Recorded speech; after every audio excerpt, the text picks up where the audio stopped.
Good morning, everybody. Welcome to this next session. I'm going to spend most of this session looking at the people at the table, not at yourselves. So I'll just start off explaining what's going to happen, why it's going to happen. The speakers don't know what the propositions are going to be, so they're going to be thinking on their feet and responding, and I'm going to ask them to be brief and to the point, which may or may not be a struggle, I don't know. We will find out.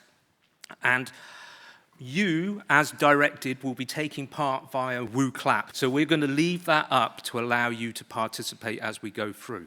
So Florian's here, he's got all of that.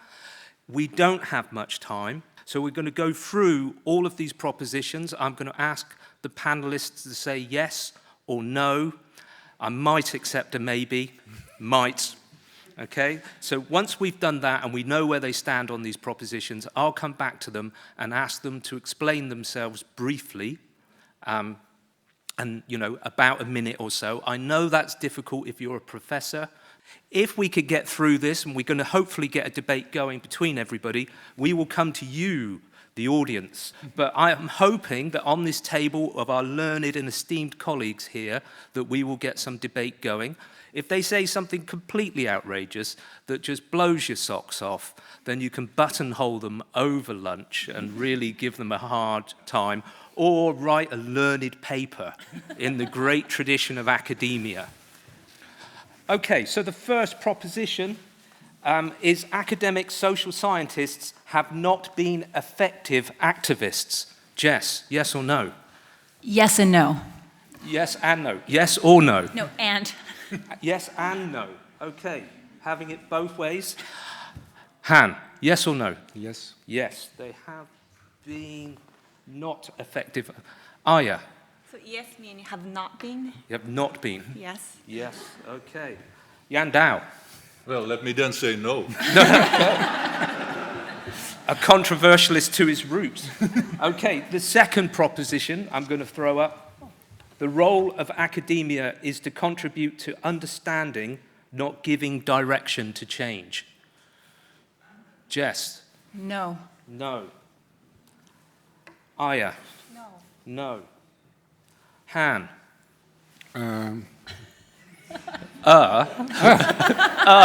Maybe. Maybe. Okay.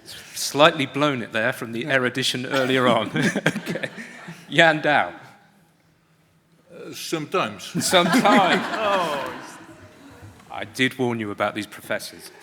Okay, so the third proposition is policy and impact are steering research agendas far too much.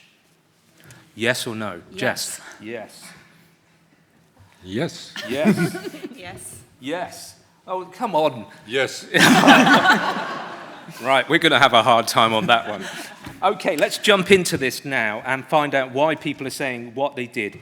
Aya, on the first proposition, social scientists have not been effective activists. You said yes, they've not been effective. Do you want to just give us a moment, a minute, of why you think this? Okay. So I think maybe I should have said maybe because I think there are a lot of pressure for academic scientists to be distancing ourselves from politics and activism, and that's the topic that I have been writing about.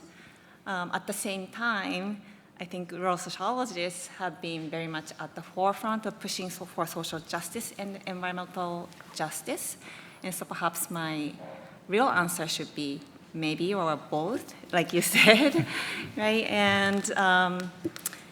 And if I guess I'm coming from the context of the United States, where science is seen as oftentimes too politicized. There's sort of Trumpian discourse about anti-science and how politics should not be mixed with science. But I think we should be very honest in describing how science actually works, even for natural scientists.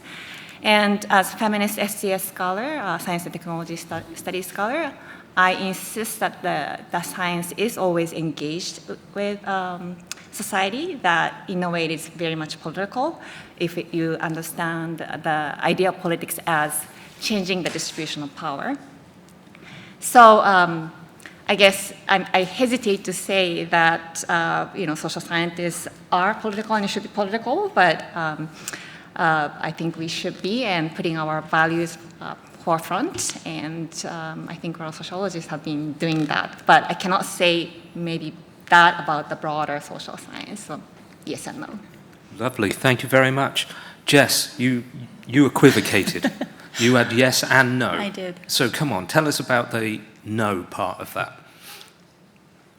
I'm going to flip it. I'm going to talk about the yes. I'm sorry, Matt, but what I want to highlight is in the work I do on food system transformation, we've seen in recent years tons of activism across social sciences, but it's not always the effectiveness of food sovereignty activists, but the other kinds of science that are pushing particular narratives, continuing to produce, for example, productivist paradigms that are also can be seen as activism. And we tend to have a strong bias in the way we think about activism in academic work. It's always those aligned with the weaker classes, but I think we also have to start opening up those definitions and looking at those who are lobbying for other paradigms that might not be serving the future of food system transformations.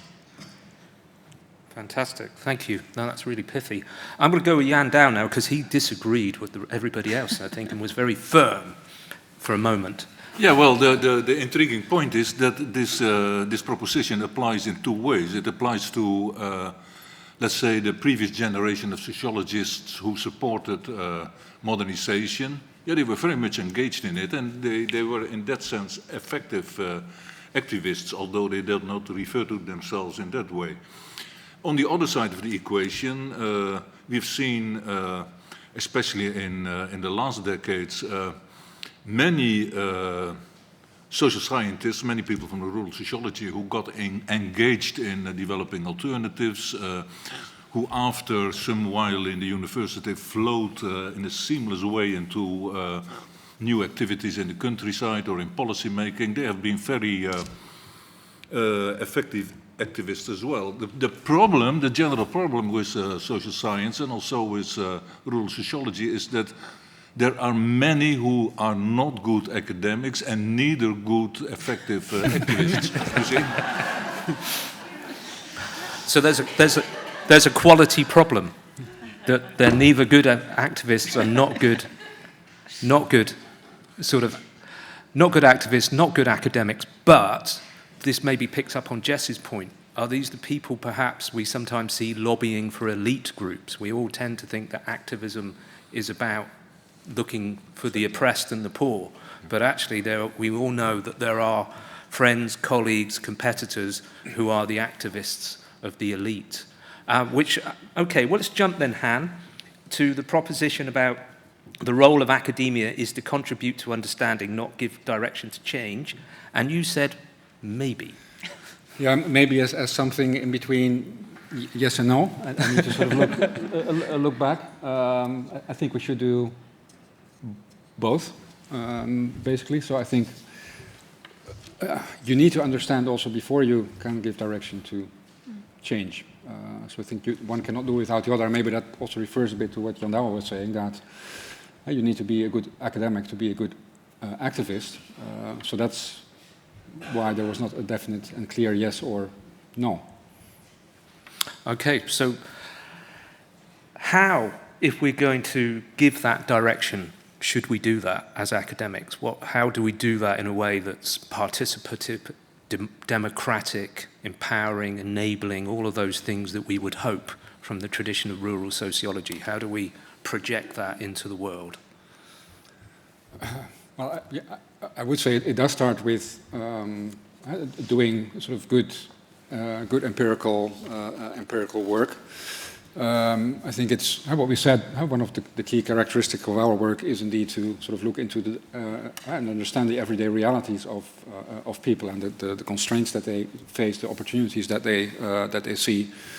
I think that's where both the understanding, but also the giving direction starts with. I think what I liked in what Jan Douwe, I think it was also in your inaugural lecture, that one of the roles of rural sociology is to tell stories, to tell the stories of others, and by telling these stories, also make clear what the everyday struggles people are, and by that I think you can give direction.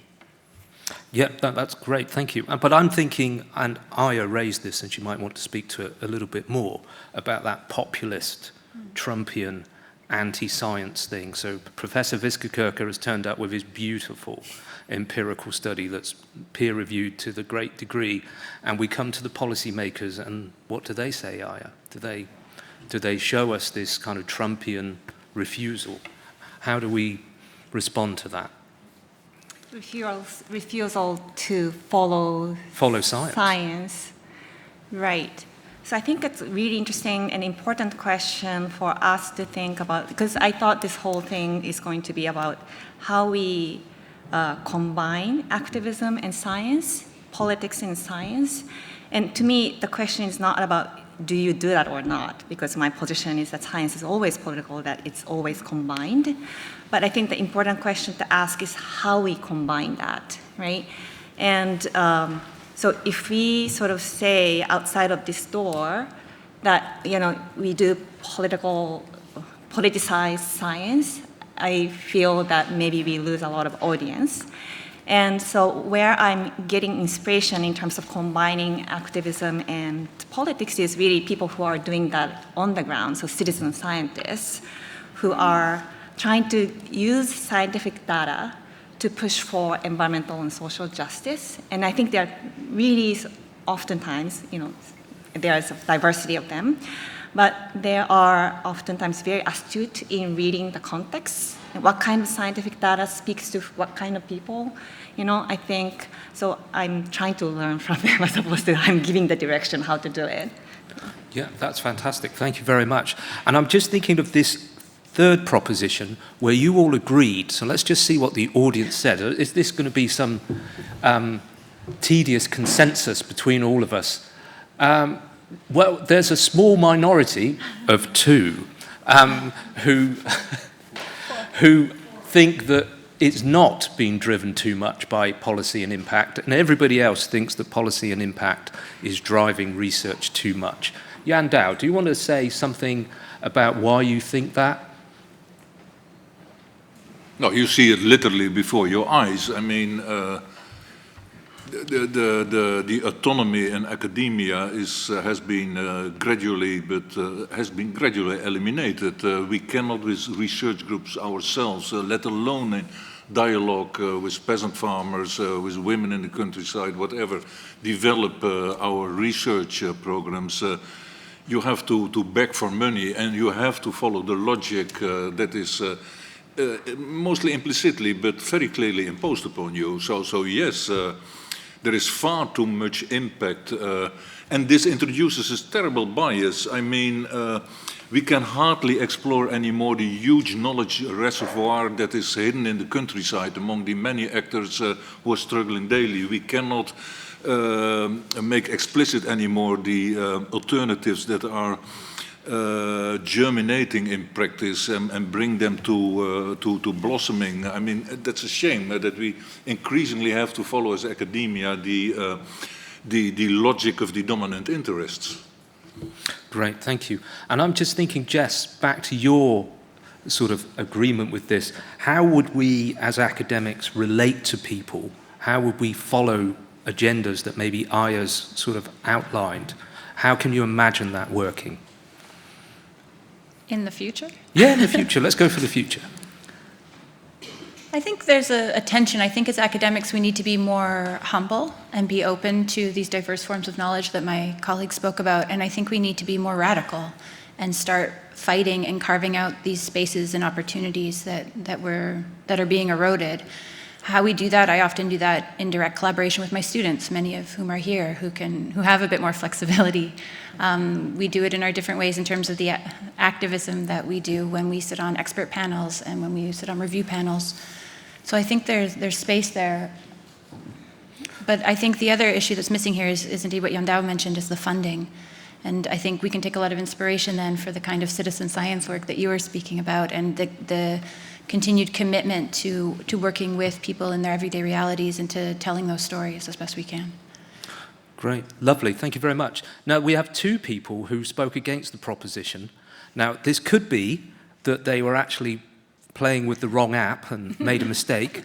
But would either of those two people care to unmask themselves, and Anke will throw something at you? I mean, that's not supposed to put you off making your contribution, but if you'd just like to say why disagree, because we need disagreement, we need that grit in the oyster. So anybody wanting to... No, there's somebody right at the back waving his hand. He may have been talking about something else. No, right, okay. I can disagree. You go for it, Jess. Well, I just finished a paper with 20 colleagues representing scholars around Europe, policymakers, and members of the European Commission. And there we made a really strong plea that for science that's invested in transformation of policy, we really need to take democratic directionality as a key principle, which means that, and this is not for all scientists, but for science, our kind of science, to have translatable impact, which I think is important. For me, that's a really motivating factor. But for that to happen, we need citizens through highly pluralistic and deliberative processes, democratic debate, identify where we want to go. What's the just future operating space for our planet? And within that, we can really see the role of academia to identify the guardrails of the various transformation pathways. And in that sense, it's very much a research agenda driven by policy and driven by impact. But it's based on real democratic debate and real clear visions of the future. And I think we do have a really important role to play there. And I think sociology especially has a clear role to play there in terms of our understanding of power, our understanding of relations. So in that sense, I would say disagree. Because I'm schizophrenic in my own way, I'm sorry. I think that's a suitably appropriate academic place to actually arrive at, that you had disagreed with your earlier statement. How much more academic could we get? That only fulfills everything people feel about us. But thank you so much to the panel. So thank you very much.